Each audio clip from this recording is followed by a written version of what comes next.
So these four cannibals apply for a job at a big corporation. At the end of the interview, the boss tells them he thinks their resumes are really impressive, and they interviewed great, and he thinks they'll be productive and wonderful members of the company, but he's concerned because they are cannibals, and so before he can hire them, they need to promise not to eat any of the other employees. They agree, of course, they need the job, and he hires all four of them on the spot. And things are going great. They settle into their new jobs, and they are indeed some of the best employees the company's ever had. It's working out perfectly for everyone. It's working out for them, it's working out for the company, the boss is happy, everyone's happy. And then about a month later, the boss calls them back into the office. "We have a bit of a problem," he says. "The janitor has gone missing and nobody's seen him for several days." The boss asks the cannibals if they had anything to do with that, and of course they deny everything, so he suspects, but he doesn't know any better, so he sends them back to work. A little bit later, they gather secretly where nobody else is listening, and the leader of the group of cannibals asks if any of them ate the janitor, and one of them sort of sheepishly raises his hand. "You fool!" the leader shouts. "For a month, we've feasted like kings on the entire human resources department. Why'd you have to go and eat somebody everyone would miss?"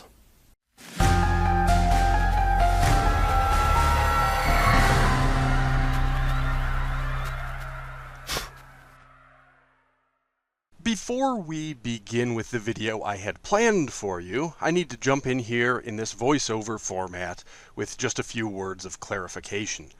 Though it is obviously being posted later, this video was filmed prior to the tragic events of September the 10th.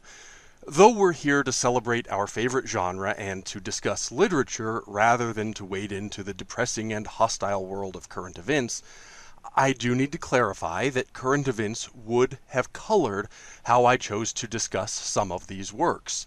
One book and one author are mentioned later in this video, whose inclusion now at this point might be misunderstood if you didn't realize that I recorded my reviews and discussions in advance.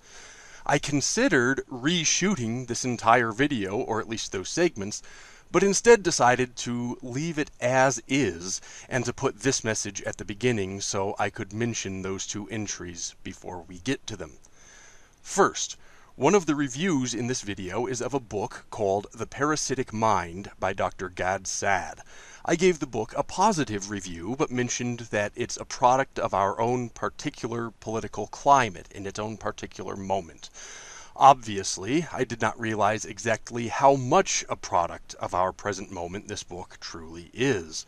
It now seems more timely even than upon its original publication a few years ago, so bear that in mind when you consider my review. Later, I mentioned an author named Gretchen Felker Martin in a negative light.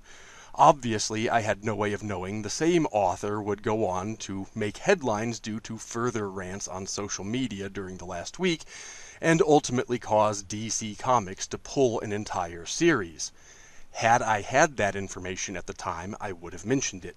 Instead, I will simply put appropriate screenshots on the screen while editing the video as I shot it originally. It's with a particularly heavy heart that I have to make this kind of statement at the front of what should be just a fun book review video, but unfortunately, such is the world we live in. We will now return to the regularly scheduled video, as I mentioned, filmed in advance. Well, it's once again time for my monthly book review video in which I discuss and review all the books I read over the last month. In this case, this now being September, I'm talking about what I read, of course, in August of 2025. That would be these. Though, of course, if you happen to stumble across this video sometime in the distant future, presumably it will be no less applicable to you then. As usual, this being a horror channel, of course, I have a horror-centric collection for you this month. But, also as usual, I have a few other eclectic ones thrown in just because I do read a little bit of everything. If you happen to find any of these books interesting, you can check right down there in the What's It, where I have conveniently left you purchase links so you can get copies of these books for yourself. And if you use my links down there, that's a big help and wonderful way to support my work here on this channel as well.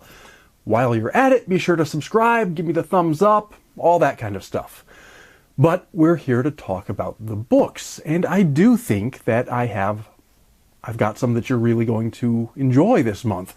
It's a little bit of a smaller batch than sometimes, because I was busy finishing up my own book in the Rocky Mountain Paranormal series, about which you can expect much more news very soon. In fact, some of the details and pre-order links and all that are already down there in the What's It as well, if you want to get a jump on things.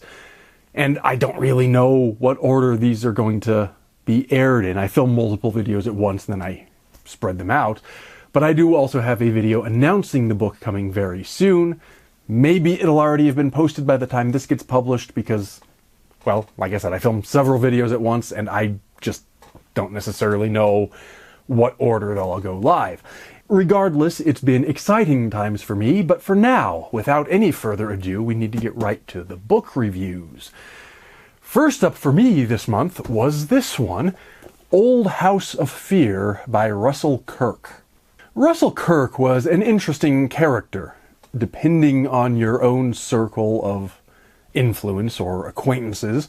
Probably about half of those people who have heard of him know him primarily as a political philosopher, and the other half know him as a respected author of Gothic fiction and one of the literary figures credited with revitalizing the Gothic genre for more modern audiences. This book, of course, is an example of the latter. It's a Gothic novel, and it really is a quintessentially Gothic novel. It follows an American lawyer who travels to a remote island in Scotland to effect a real estate transaction for his employer. But while there, he discovers the entire island seems to be in thrall of a malevolent sort of character called Dr. Jackman. It really has everything one has come to expect of the Gothic genre, or subgenre. It has the magnificent but remote estate, the slightly unusual romantic interest, the hints of deep history and family secrets long preserved in the shadows, and the looming threat of violence from a source neither the main character nor the reader initially understands. In fact, we could even call it a collection of cliches in some sense if we wanted to be uncharitable to the book, but that's the wrong way to think about it. Yes, it draws heavily upon the genre's established tropes, but it does it openly and proudly with full self-awareness. Though this wasn't Kirk's first writing, it was his debut novel, and one might also argue it suffers some of the pitfalls of a first novel. Perhaps the premise is a little bit too direct. Perhaps some of the pacing is maybe just a little bit off. Maybe it's not quite as truly scary as a horror novel ought to be. And perhaps the ending is, while largely satisfying to read, maybe just a little too just so. Still, these are but minor criticisms because the book is a delightfully fun read. It's a little bit of a slow burn, yes, and some modern readers might find it maybe a bit too slow for modern sensibilities, particularly in the first half of the book, but I'm here to tell you they are wrong. This is the kind of slow burn people, much like myself, are talking about when we say that we like a slow burn novel. It takes its time before any action happens, yes, but it fills that time with character, setting, and just a little smattering of philosophy, making for a rich read indeed. Though Old House of Fear was a hit when it came out, and devotees of Gothic literature still regard it highly, I think it's one of those sort of classics, sort of a modern classic, that a lot of people seem to have forgotten about. And that's a real shame, because I'd consider it one of those books everyone ought to read at least once. And that's doubly true if you like Gothic horror. My next book was research for me as I was putting the finishing touches on my own latest book, the one I mentioned earlier. The one I read was this Ghosts and Legends of Colorado's Front Range by Cindy Brick. This is part of the Haunted America series of books, so if you're familiar with that franchise, you pretty much already know what to expect here. In case you've never read one of those before, this, like all of the books in the series, presents short histories and ghost stories from several of the famous, sometimes very famous and sometimes kinda sorta famous, haunted locations in its region. Here, in this one, we start off with Fort Collins to the north and move southward chapter by chapter along the urban corridor of Colorado until we end up in Colorado Springs, each time taking a few pages to hear some great ghost stories of the various locations in each town. It's a bit of a mixed bag in terms of overall usefulness, though. If you just want a quick ghost story and maybe a hint of some of Colorado's history, it does a pretty good job. The book is very attractively presented and full of archival photographs to help you get a sense of what some of these famous haunts look like, both now and in their past. However, if you're looking for anything resembling a deep history, or even an exhaustive collection of the ghost stories for any of these locations, you're likely to be disappointed. Each location is treated to no more than a page, maybe 2 pages at most, of coverage, and often much less, some of them only just a line or two. You don't really learn many details about the histories or the ghosts. Instead, treat this more like a travel guide that lets you know what places are out there and what some of the ghost stories are, and a little bit of the history is. But if you really want to know more about any of the locations, you'll have to check out other books. Maybe my books, just saying. Fortunately, those other sources are readily available, either in full works dedicated to specific locations, or in broader collections of Colorado history and paranormal lore, both in print and online. Again, I would recommend my own if I do say so myself. At the end of the day, it was a fun read, but those of us who already knew a lot of the Colorado history and a lot of the haunted lore, for us it didn't provide much in the way of new information. Just on a personal side note, I have to take issue with how one of the stories was presented. When discussing the Weld County Courthouse, the author mentions a time when a ghost that people have nicknamed Jonathan made his handprint appear on the ceiling. That was actually a weird experience that occurred during one of Rocky Mountain Paranormal's own investigations. We chalked it up to an anomalous experience. Could have been a ghost, could have not been. We did not necessarily say it was a ghost.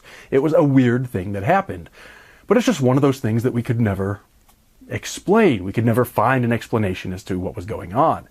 Anyway, we were the first, and as far as I know, the only group to report that particular phenomenon of the handprint on the ceiling. But when this book mentions it, our findings were never credited or cited in the book. It mentions the story, doesn't mention us. I will say, though, if you want the full story about that instead of just an uncited one-line mention of it, my own third volume of the Rocky Mountain Paranormal Case Files series has the entire tale. It's coming out later this month. Check that out for the whole story. I will now climb down from my soapbox with just the final observation that people really ought to cite your sources when you reference someone else's research. Anyway, that brings us to the next book for this August of 2025, which is actually our first one that's nothing really to do with the horror genre, and that's The Parasitic Mind by Gad Saad.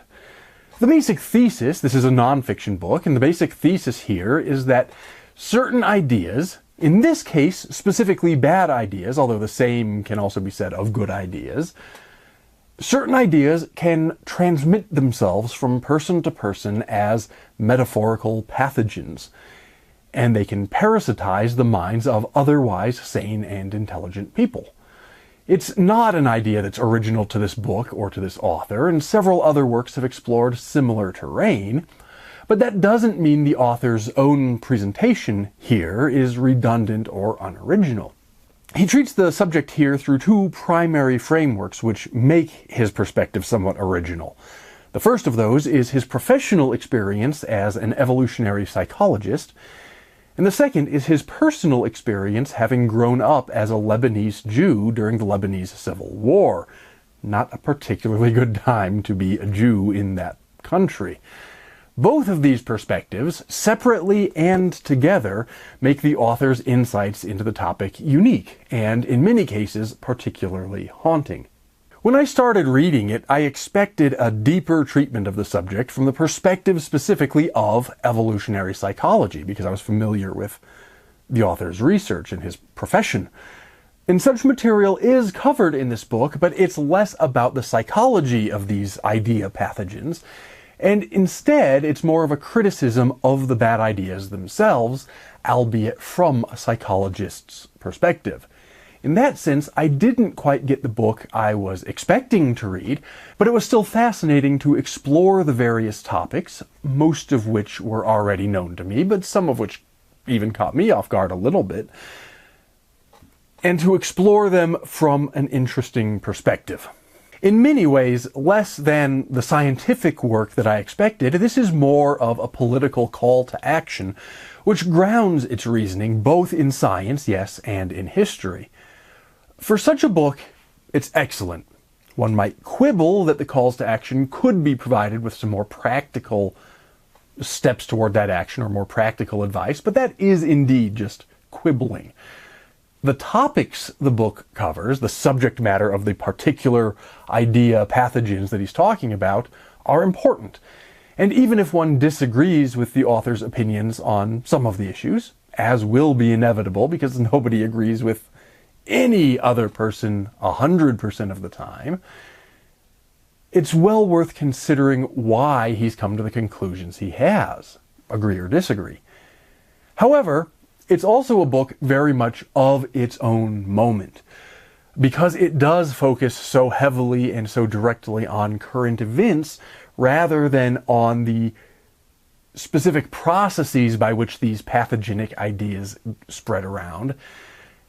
Its long-term relevance is somewhat questionable.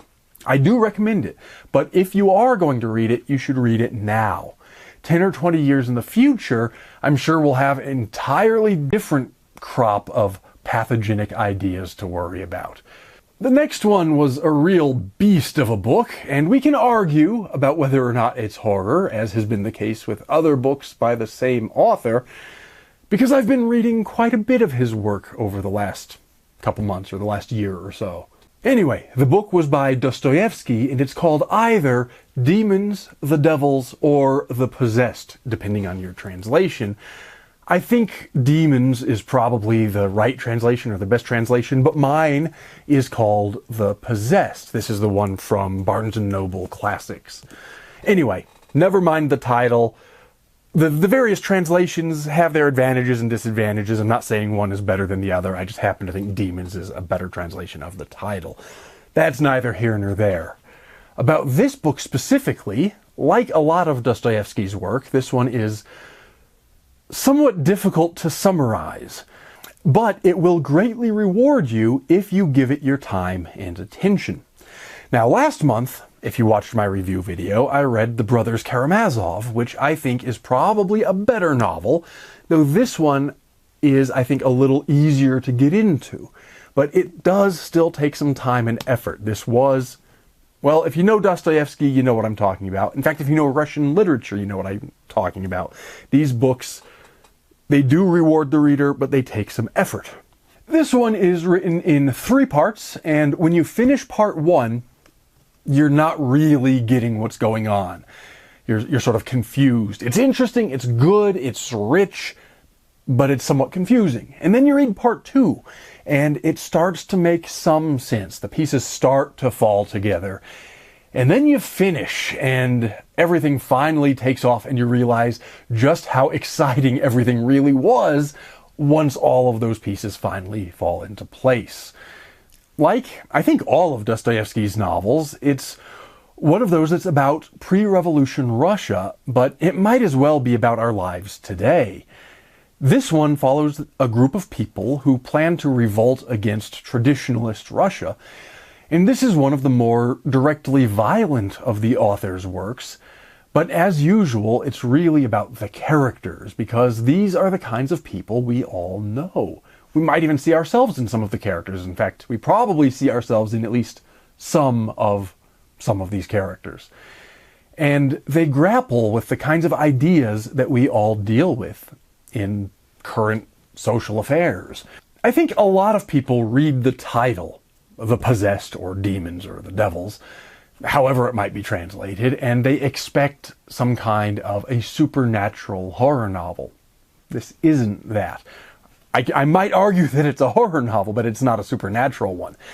Instead, what it is a much more frightening kind of a horror novel, because the demons of the title, or the possessed people of the title, are the very ideologies or ideologues that can possess people or be possessed and can completely destroy an entire community. Discussing this book could easily overtake my entire video for today. There's that much to say about it. Let me tell you, this would make a great book club book because it is so deep. Even on a close reading, you're going to miss so much of what's in it. You really need to read it multiple times. And you need to discuss it with other people who've read it and have those deep conversations about it.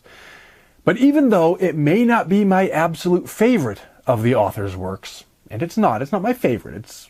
It's good, but I think Brothers Karamazov is still better. It is still one of the great novels in all of literature, and it is highly recommended if you haven't read it.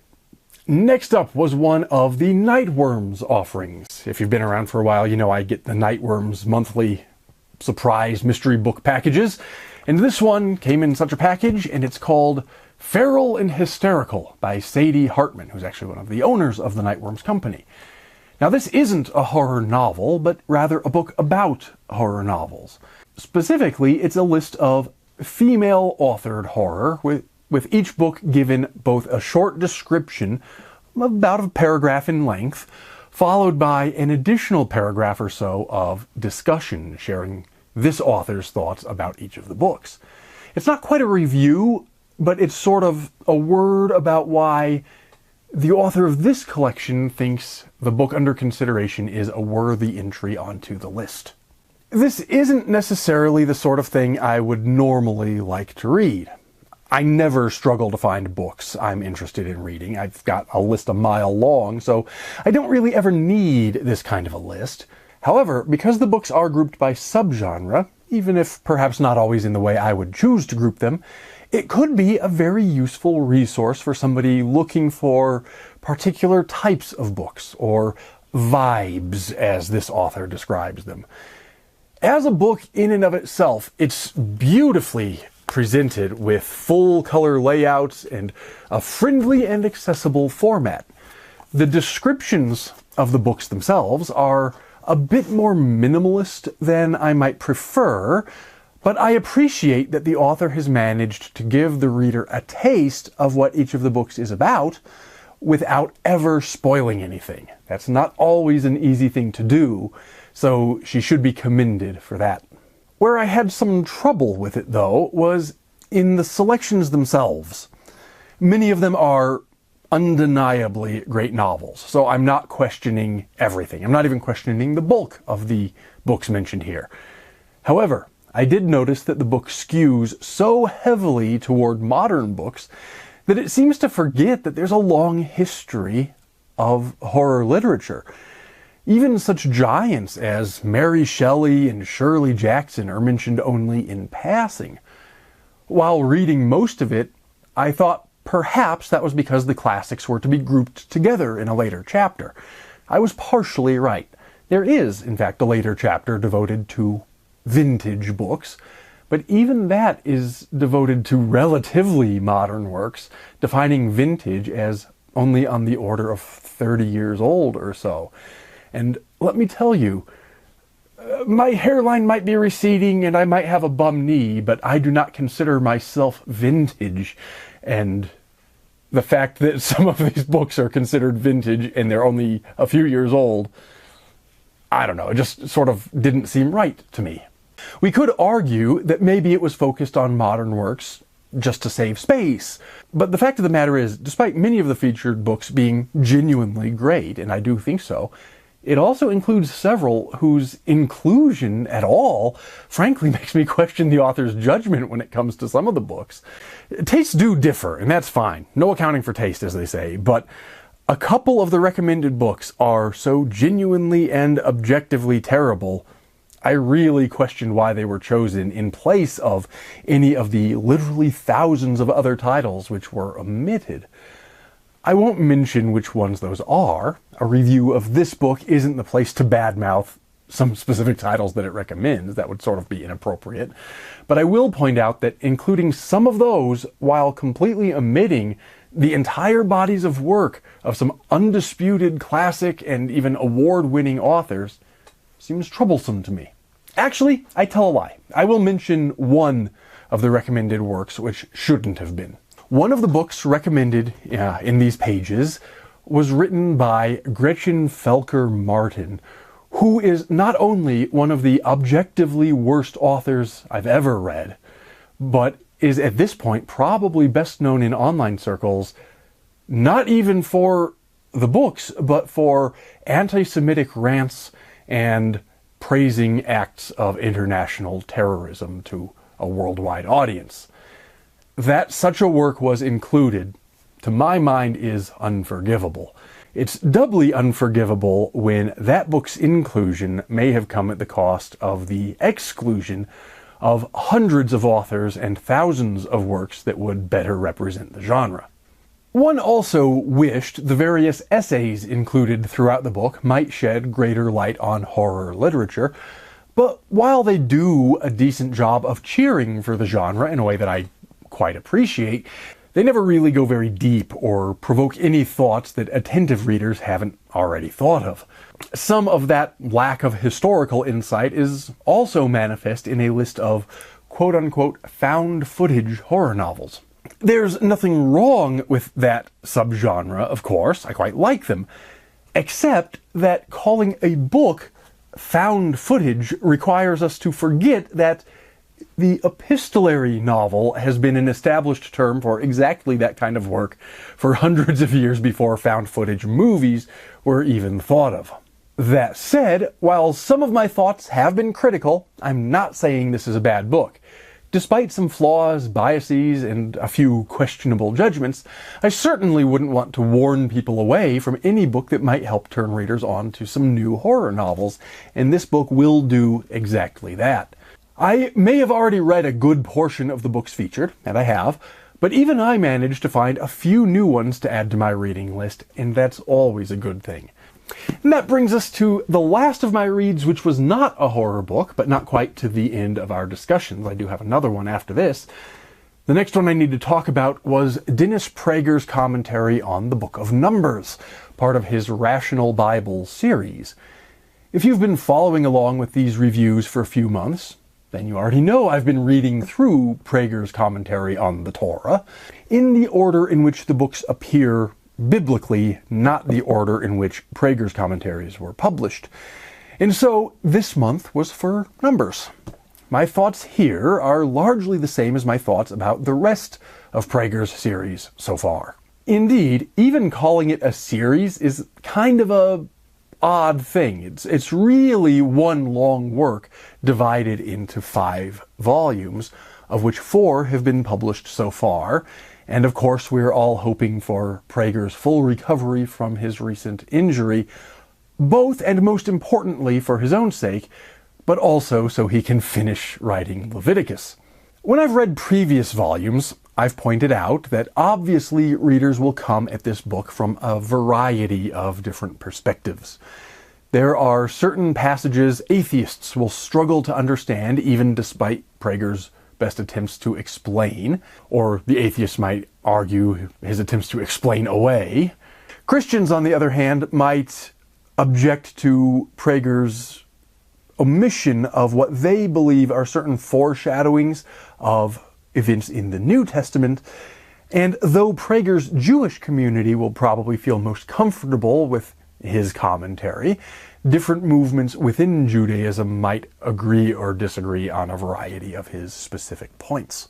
But what's been particularly useful for me as I read the series, and the same is true here in Numbers, is that it's helpful to get the Jewish perspective on these stories. Coming from a Christian background and also having read a fair amount of the non-religious biblical criticisms, I was largely aware of those arguments and perspectives of the Christians and the atheists or the agnostics. And because Christians and Jews share these books, the Hebrew Bible or the Old Testament, or in this case the Torah, the Christians and Jews share those in common. The Christian and Jewish perspectives are often quite similar, but they're not identical. And it's been useful for me to see how Prager has connected the stories from Numbers to commentaries from the Talmud, as well as how he has tied many of the issues to modern social problems. Herein lies deep wisdom, and it's well worth studying. My biggest criticism is barely a criticism, but it does need to be mentioned. This is quite repetitive. This is not the author's fault, at least not entirely. He set out to write a line-by-line, verse-by-verse commentary, and because the Bible often repeats points, many of Prager's commentaries additionally become quite repetitive. For his longer points, the ones about which he wrote entire essays rather than just single-line comments, he solves this problem simply and effectively by pointing the reader to those essays whenever a repeated point comes up, rather than actually rewriting the whole thing in each chapter or in reference to each verse. That said, small points are often repeated, and if you come into this book shortly after reading his Exodus commentary, again because his Leviticus hasn't been published yet, the repetition will be even more noticeable because Numbers does deal with a lot of the same issues and themes and ideas as Exodus. That said, though Prager's commentaries won't offer anything particularly new or particularly groundbreaking for those who are well-versed in Torah or Bible scholarship, those readers who have either never read the Bible or who've only ever read it superficially will find his insights quite useful, especially when it comes to somewhat strange or particularly confusing stories, like, for example, the test of bitter water, or the story of Balaam and his donkey. I'm not going to say Prager's commentary is the final word on those or on any other matters, but I did find it quite useful. I probably didn't like this commentary quite as much as I did the Exodus volume, but then again, personally, I find the Exodus narrative itself even more engaging, so that's probably as much to do with the source material as it is with the commentary itself. Anyway, maybe not a horror novel, but I do recommend it. And that leaves us with just one more book to discuss, but before I do, let me just remind you that if you've found any of these books interesting, I did indeed put purchase links for you right down there in the What's It, and using those is a great way to support my work here on this channel. Other ways you can help me out include giving me the thumbs up, subscribing, ringing the notifications bell, leaving a comment to let me know what you thought of any of these books or whatever else you've been reading, and perhaps most importantly of all, sharing this or any of my videos with your friends or on your social media. It's all very much appreciated, of course. But let's talk about this last book. It's by Daniel Deal and Mark P. Donnelly, and it's called Eat Thy Neighbor, A History of Cannibalism. Now, I previously read the same author's other book on the history of torture, which I think actually came out after this one, but I read them out of order. And I did enjoy that one, so I was keen to learn about the history of that greatest of all the taboos in this book. I wasn't sure exactly how they'd handle such a broad topic, but I think they managed a good balance between the cultural and the criminological. The first part of the book, and the shorter part, is a sort of cultural anthropological piece that discusses the big picture of cannibalism as a cultural practice throughout history and around the world. It's fascinating reading and well-researched, but admittedly a bit of a superficial treatment of the subject because it is only 50 or so pages of this book. Where this book shines more is in the second part, wherein the authors go relatively deep in their discussions of several true crime cases, many of which I already knew about and several of which I did not. To the extent I knew about many of the cases, I found the authors mostly did a good job of presenting the facts of the cases, with the possible exception that in some of the cases the full truth isn't conclusively known. And in those cases, the authors sometimes didn't completely cover the entire range of conflicting interpretations of the evidence available. A minor quibble, though, because the research overall is solid. Similarly, the tone, I think, is just right for a book like this. Without being disrespectful to the horrors of their subject matter, the authors managed to tell the stories with a light enough touch, and with sufficient humor to render even so unpalatable a topic to be an interesting and, dare I say, even enjoyable read. If you're looking for a true history of cannibalism, this isn't really that, despite the subtitle. The closest it comes is in its first part, and it just doesn't go deep enough to be called a true, real, complete history. But if you're looking for a bit of a history, along with a collection of infamous case studies from the true crime literature, this will be right up your alley. Well, that does it. That brings us once again to the end of our time together for this monthly review and discussion of all the books I've been reading. Of course, you don't need to wait a month to hear from me again. Well, for one thing, you can go back and watch my backlist, but even if you're not doing that, just stick around and I'll be talking about something or other to do with horror in no time at all, whether that's book reviews, movie reviews, or anything else. But until then, take care and stay scared.